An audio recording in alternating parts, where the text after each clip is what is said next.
जानते हैं कि अब ऑपरेशन सिंदूर और जो वहां के पाकिस्तान के 9 जो ठिकाने थे जिनको नेस्त नाबूद करने का काम हमारी सेना ने किया है, एक टारगेटेड तरीके से।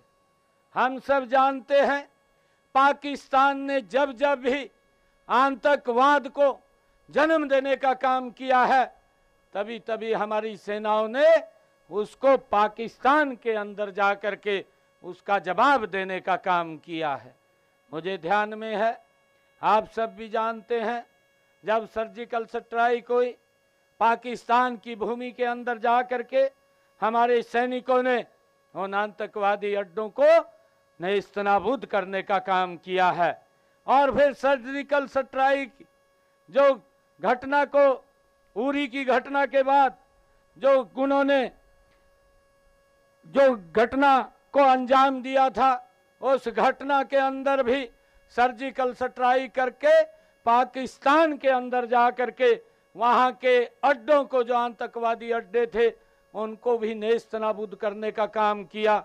और अब पहलगाम की जो घटना थी, पहलगाम के अंदर हमारे देश के जो परिवार सहित घूमने के लिए जम्मू कश्मीर के अंदर गए हुए थे, पहलगाम के अंदर गए हुए थे, और एक टारगेट तरीके से वहां के आतंकवादियों ने उनको निशाना बनाया और निशाना बना करके उनको गोलियों से भूनने का काम किया है।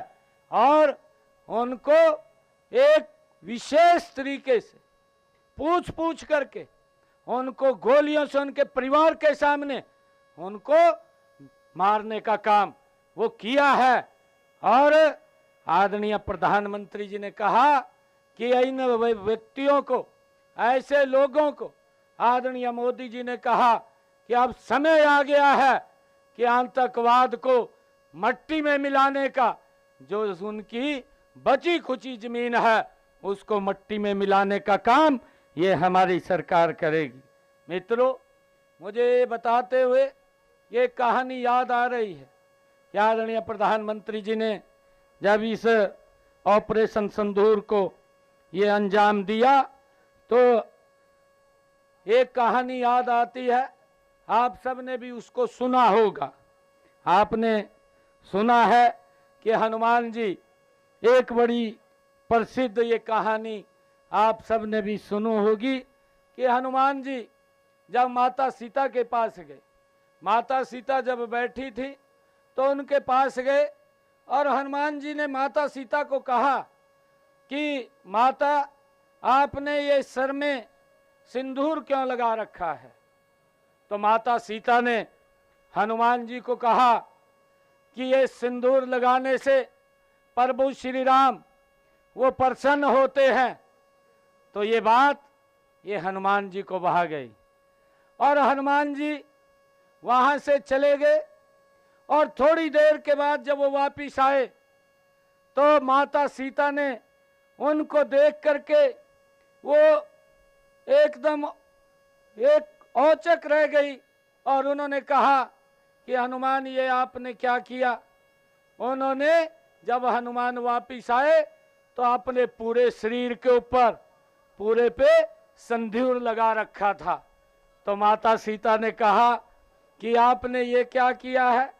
तो हनुमान जी ने कहा कि माता जी, आपने कहा था कि सिंदूर लगाने से भगवान श्री राम प्रसन्न होते हैं, तो मैंने अपने पूरे शरीर के ऊपर ही सिंदूर लगा लिया है। ये कहानी, ये बात आपने सुनी है। और आदरणीय प्रधानमंत्री जी ने जो इस ऑपरेशन सिंदूर को अंजाम दिया है, और ये अंजाम इसलिए दिया है कि उन्होंने एक टारगेट तरीके से उनके सिंदूर को उजाड़ने का काम उनके सामने किया था। आदरणीय प्रधानमंत्री जी ने संकल्प लिया कि हम, कोई भी हमारा नागरिक है देश का, उसकी तरफ अगर कोई आंख उठाएगा, अगर कोई छेड़ेगा, तो उसको हम छोड़ेंगे नहीं, उसको मट्टी में मिलाने का काम हम करेंगे। और उसके बाद ये ऑपरेशन सिंदूर ये लॉन्च किया गया और उसका जवाब पाकिस्तान को दिया गया। ये मुझे बताते हुए कि माता को ये पुत्र का यह भाव देख करके बड़ा आनंद हुआ। और ध्यान देने वाली बात है कि जिस दिन ये ऑपरेशन सिंदूर इसको अंजाम दिया गया, उस दिन नवमी सीता थी, सीता नवमी थी, और सीता नवमी और उसी दिन मंगलवार का दिन भी था जिस दिन ये सिंदूर ऑपरेशन को अंजाम दिया गया। और यहाँ तक नहीं, जब सीता नवमी थी तो सीता नवमी के दिन, मंगलवार के दिन, पाकिस्तान की सरजमी पर जा करके, जहां से आतंकवाद पनप रहा था, जहां से आतंकवाद के अड्डे थे, जिस स्थान के ऊपर उनको ट्रेनिंग दे करके भारत के बीच में भेजा जाता था, ऐसे 9 स्थानों को नेस्तनाबूद करने का काम आदरणीय नरेंद्र मोदी जी के नेतृत्व में हमारी सेना ने किया है। हमें गर्व है इसके